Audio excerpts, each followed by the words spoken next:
Hello, friends. Darcy and I are back with part three of talking about death, life, celebration of life, and all the things in between. And we were chatting before we started this podcast, and we're talking about kind of where we wanted to go, like what themes we wanted to talk about on this in this discussion today with you guys. And the word celebration of life kind of came up. And I find that that is a really important part of looking at end of life issues. And I think it speaks to you too, Darcy, doesn't it? The legacy and when you're working with people, how important it is to really honor them in the way they want to be honored. And I think in every religion, and there's all different ways to do that. And sometimes there's just rituals that can be developed while people are still living, so that they get to have some choices in how they want to be honored. Do you have anything you want to kind of speak to right away before I jump in about some things, Darcy? Definitely. So it's some of these conversations and topics can be so uncomfortable to have, maybe Hmm. even more uncomfortable to initiate and to bring up. And Absolutely. that's one of the reasons this series has been so important, like to me. And I know that the Mhm. response in the episode that's just aired. We're in the third part now. The first part was just aired as this is being recorded. There was a response I got from someone just yesterday or this morning saying uh, what really stood out to me was about planning for your own, for yourself when you're not here anymore. And that's what really stood out to them. We're going to have a conversation about it this week. And just realizing that these conversations won't happen or either in ourselves, in our hearts and our minds, or with the others unless we initiate them. And that requires a lot of bravery. And it also probably requires a framework, because just jumping in and thinking about, what do I want people to say about me when I'm not here? Or what food do I want served at my memorial service if I have one? That's really, it's like jumping in the deep end of the ocean, really jumping off a cruise ship and just going like, I'm going to just see if I, sink. Scary. And so that's where it's just setting a framework. Like that's part of what this conversation is. It's like how do you even start thinking about this, talking about it? And we've already been doing that in this series. That this conversation may go a little bit more specific into how to really lean in and start considering, what do I want? Or what do I want to bring up with someone who I really love that I want to know what their wishes are? Hmm. Yeah, I just love this topic because I think about it a lot and it's obviously it kind of flows easier for me, but I also realize and I'm very compassionate and sensitive to how difficult it is for a lot of people out there, to begin to look at, that piece. I think it kind of ties in with where people are um, falling in terms of um, where where they go post death, right? So it probably can be really scary in that kind of realm. Uh, but what I can share about from a personal a strength experience hope um, standpoint is that uh, what I can say is it's very healing for the people that are grieving the person that has passed through the honoring process, through the celebration component. And when I say celebration, it's not like a birthday party. I mean, in some ways it can be, if that's the energy in which people want to go.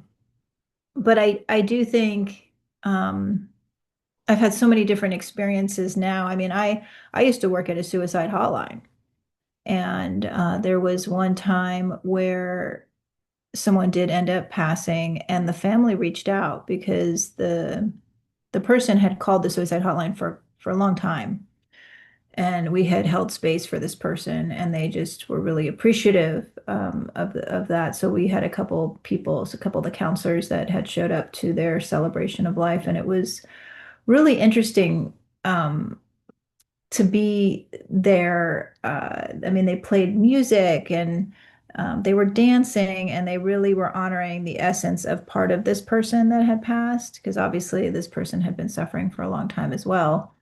But they chose to kind of highlight some of the good times that this person had had and really honor that space, and that it wasn't just, bad and suffering. And I think that's kind of an interesting approach to take, because I think all of our lives are filled with so many different things, and how do you actually capture it, in a celebration. Um, so having the voice of the person before they pass could be such a gift. Could be such a gift. I just opened up a conversation recently with my mom, because my dad had passed a couple years ago, and I said, would you want to be honored in the same location?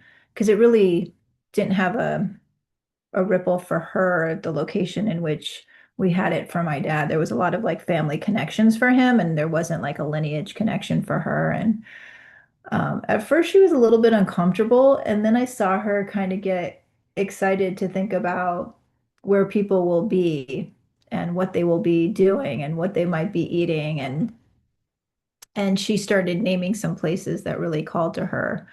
Um, but it took a minute. Like it wasn't just like this, immediate conversation. Like we had it over a couple conversations where we were just kind of chipping at it.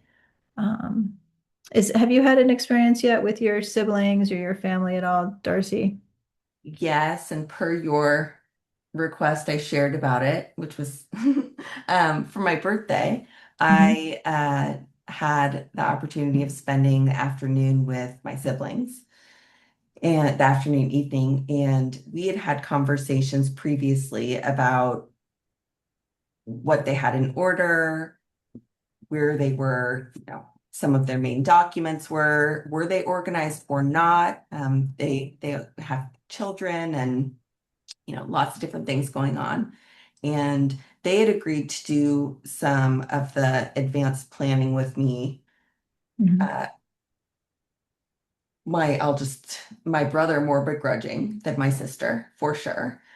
Although both of them were resistant and resistant more so, well, for different reasons, because it was uncomfortable and also life is really busy, and carving time to pause and to consider things that are emotionally dense and Hmm. that bring up other air quote like big life questions, Hmm. like uh, is easier to avoid, right? There's other things that are more convenient.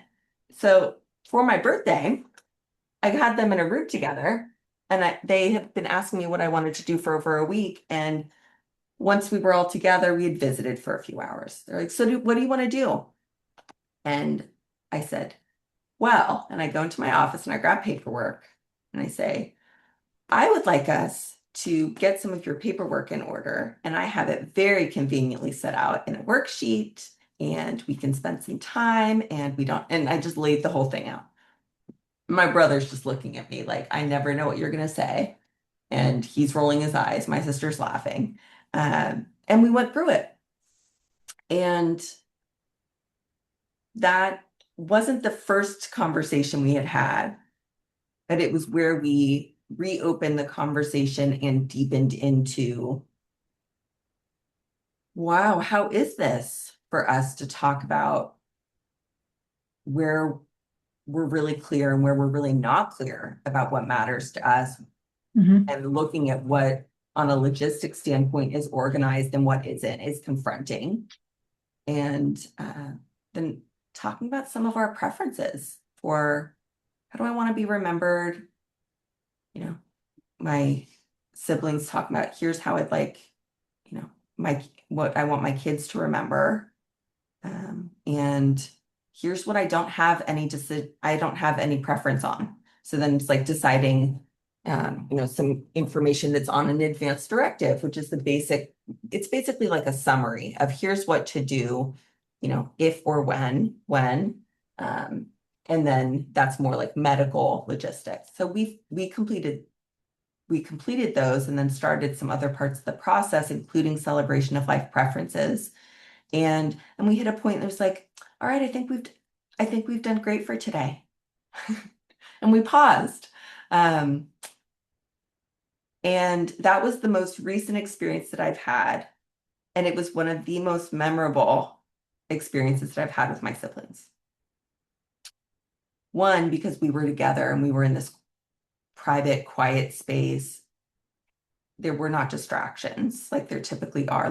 We love the distractions, but there's lots of people around typically. And it also created space for us to talk about where we were really blindsided by, the death of our father, by other experiences that we've had where there were no plans and there were surprises, and what we didn't want to experience again that was like that. And there was quite a bit of tenderness that came up, but also such a strengthening of our bond and realizing how safe it was and can be to talk about things that are vulnerable and that are unfamiliar. And it actually, I realized that the relationships strengthen by having these conversations. They don't need to be strong already. Although if they are, then they will just, continue to fortify. But I see how this can actually create closer relationships for people by having some of these more intimate conversations that are tempting to avoid uh, because they're awkward or scary to start. So that's been coming up for me quite a bit, just this week since my birthday, and having this conversation and this series that we're doing, Michelle, and some of the work with clients that are looking at where they are more focused on the external for other people than pausing to consider how their life has impacted others, or if and how they want to be remembered. Because there's so much urgency to provide for others or tend to the outside world and those stresses. And so all of that's kind of more, I know your question, I morphed kind of into a different side of it about why this matters. Because it's all of our lives matter so much. And the busyness of everyday life can keep us focused on things that are important, but more temporary and superficial than the things that are really timeless, that travel with us, that deserve to be honored. Um, and that can happen in, you know, writing some legacy letters. It can happen in making a decision about if you want to be buried, cremated, or have a water cremation. There's lots of different things. But all of those are ways that we can contribute to our life legacy also. And Mhm. doing that with others in conversation and in choice making is actually such a gift. Um, it was for me. Yeah. Yeah, I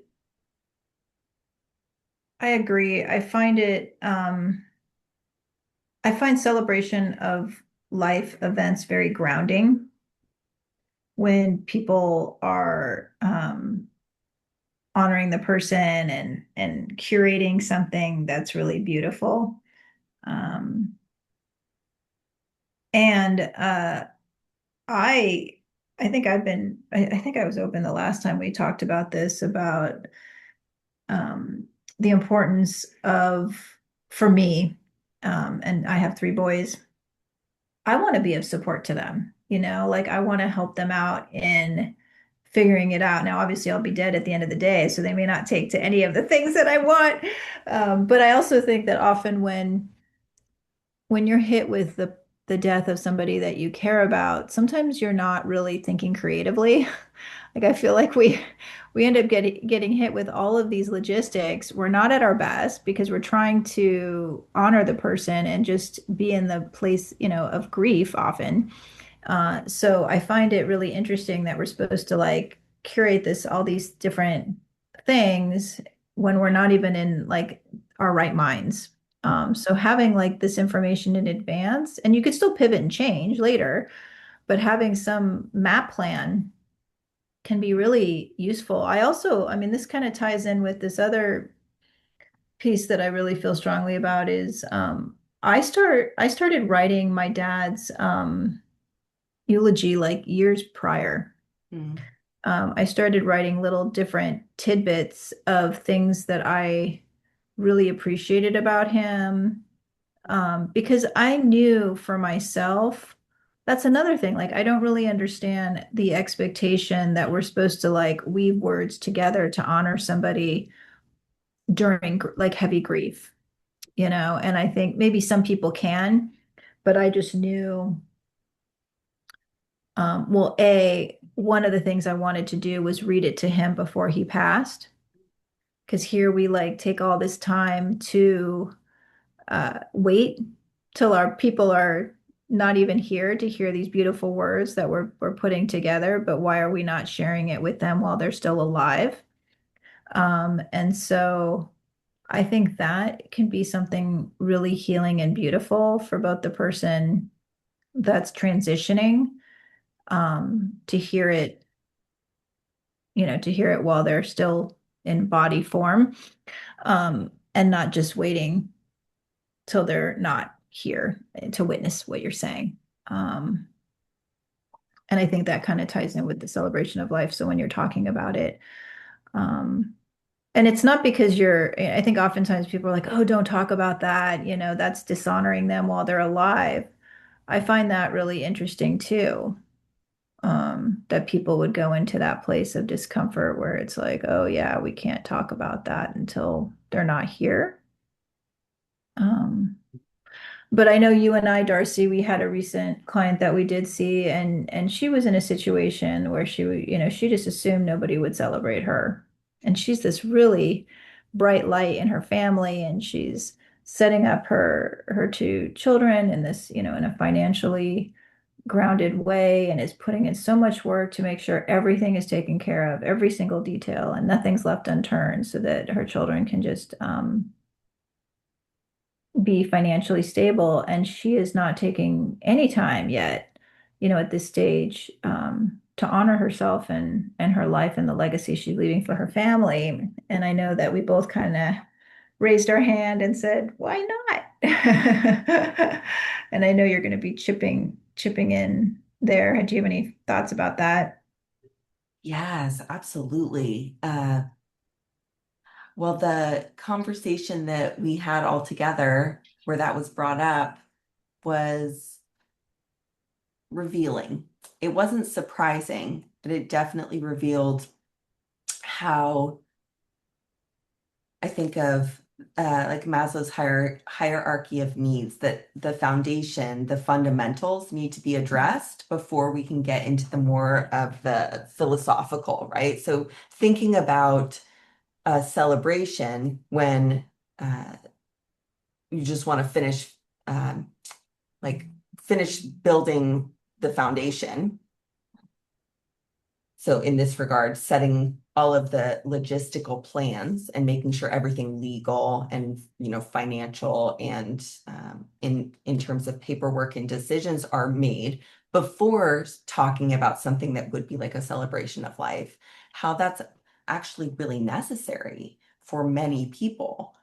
Can't think about something that's air quote, extra, unnecessary until the things that feel more pressing, that are more physical and tangible are tended to. And that's one of the reasons that having conversations and having frameworks and delegating and having some awareness of where things are, where things stand, and receptivity to support is all so very important in every stage of life because this is this is something again like this client, she's been very organized. Mhm. And so now this is about transitioning the organization so that other people can benefit from it. Mhm. And all of that requires effort. And she's like, I can't think about that. I can't think about anything else until this is done. And so many people are in that situation. They don't get to they don't get to a lot of these conversations. They don't get to some of these Right. steps because it's overwhelming, because it requires an investment of time, because it seems like an extra, because the kids need to go to football and the dog's vet appointment. And am I going to get to that yoga class or am I going to take a bath? Like, I didn't finish my responding to emails yet. Have I talked to my partner in like 3 days one-on-one? It's like, right? All of the daily demands ask for attention. And something that's not in the here and now can seem unimportant or unnecessary when it may not feel like a priority today. It can get prioritized a little bit day to day. Yeah. And that's where we're coming in with like workshop series that's going to be coming up and having these conversations and scheduling in time for some of these conversations.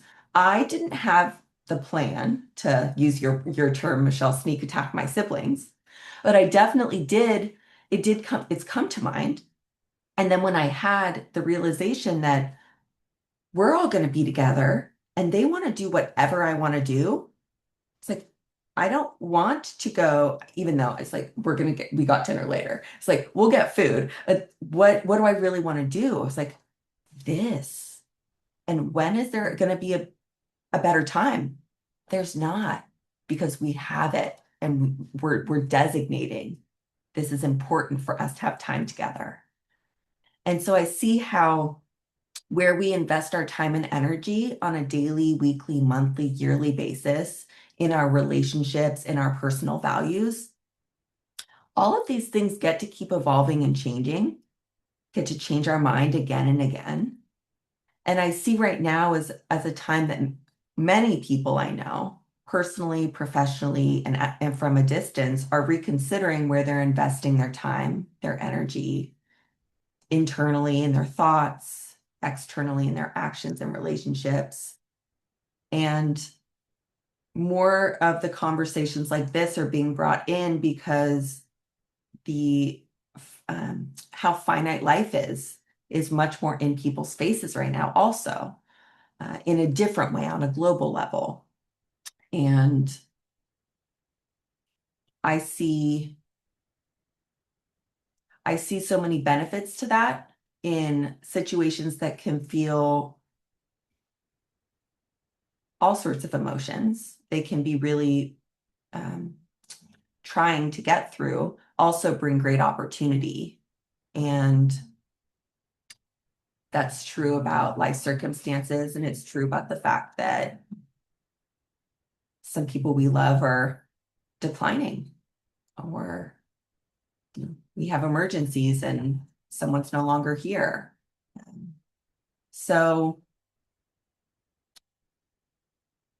these conversations matter, and they also don't have to be so serious, and they don't have to be all consuming. And that's where I geek out on the let's get really specific. Let's have this be bite size. Let's have this be intentional and for 30 minutes twice a week or an hour once a week for a month and see what gets done. And it's pretty surprising what gets done.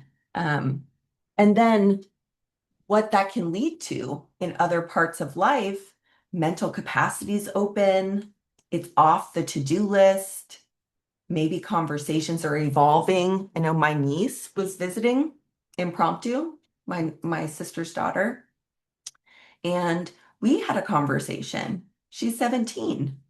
about what her life really means and what growing up and changing is like. And she asked me questions about my life, and we got into conversations about some of my work. And I showed her where some of my most important papers were, if there was an emergency, and just normalizing like this is part of this is part of my life, and I want you to know what's important to me. She knows what's important in my heart. She knows, my dog, my house, my environment. She's like, I just want to know you.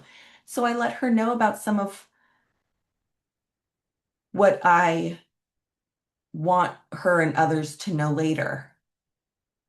And it only adds to right now. So it's like relationship equity too. And I really want that for everybody listening, to have the types of relationships that can and can withhold and actually invite some of these deeper conversations that are meaningful. Well, I think you're also speaking to the deepening of your relationship with you said your niece, right? Hmm. Because some of these pieces she may not have ever known about you without the openness of talking about that, of life transition.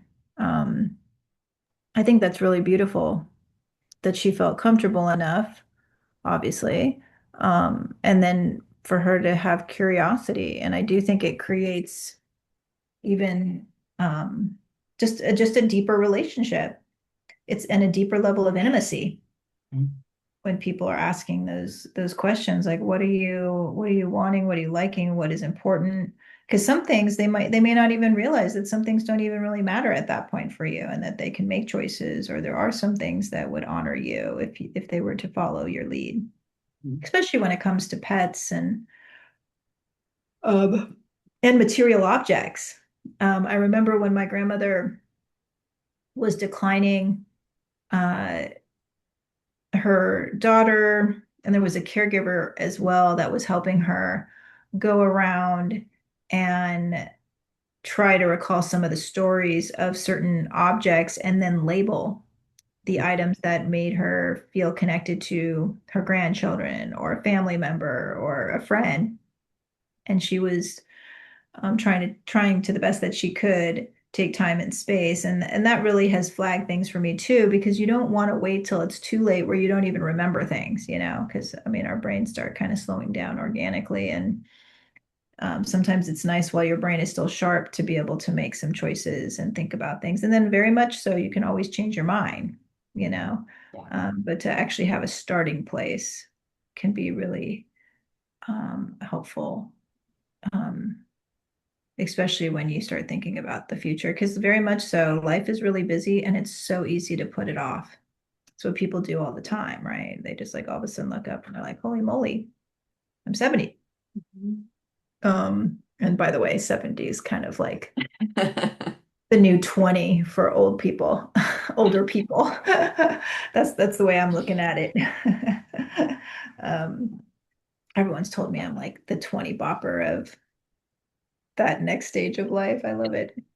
Um, but yeah, I mean, I really appreciate, talking to you, Darcy. I mean, obviously you and I are a lot more comfortable, but we're trying to kind of create these bite-sized pieces for people. This is not about a sprint. This is really just about methodically plugging in, because it matters. It really will affect your family in positive and potentially negative ways if you don't. And this is so much of what is living and breathing in the creative healing community, this podcast, Hirschman Clinical Services, the nurturing networking events, the intimacy of what's real. And what's real, there's a whole spectrum.